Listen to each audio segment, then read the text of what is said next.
Can I read my boyfriend's text messages remotely without installing any software on his phone?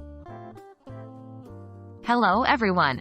Today, we're going to tackle a subject that's been circulating around for some time now. We're discussing a question many of you might have asked. Can I read my boyfriend's text messages remotely without installing any software on his phone? It's crucial to underline the ethical and legal dimensions of this question as we dive into it.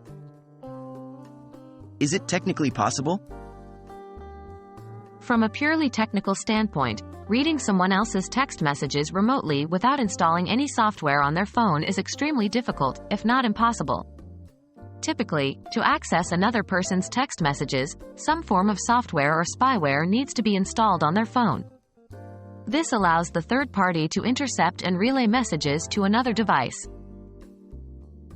Legal and ethical implications.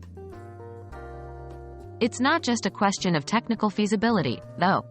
Reading someone else's text messages without their consent is both ethically questionable and legally problematic.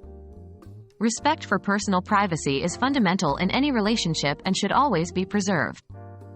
On the legal side, unauthorized access to someone else's personal communications is illegal in many jurisdictions and can result in severe penalties. What should I do instead? Instead of trying to read your boyfriend's text messages, consider talking to him directly if you have concerns or suspicions. Open, honest, and respectful communication is the cornerstone of any healthy relationship.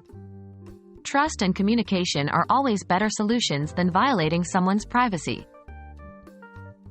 In conclusion, while it's technically challenging to read someone else's text messages remotely without installing software on their phone, it's even more important to remember that doing so could have serious ethical and legal consequences. If you have concerns in your relationship, it's always best to communicate openly and honestly with your partner. We hope this video has been enlightening and encourages you to respect the privacy of others.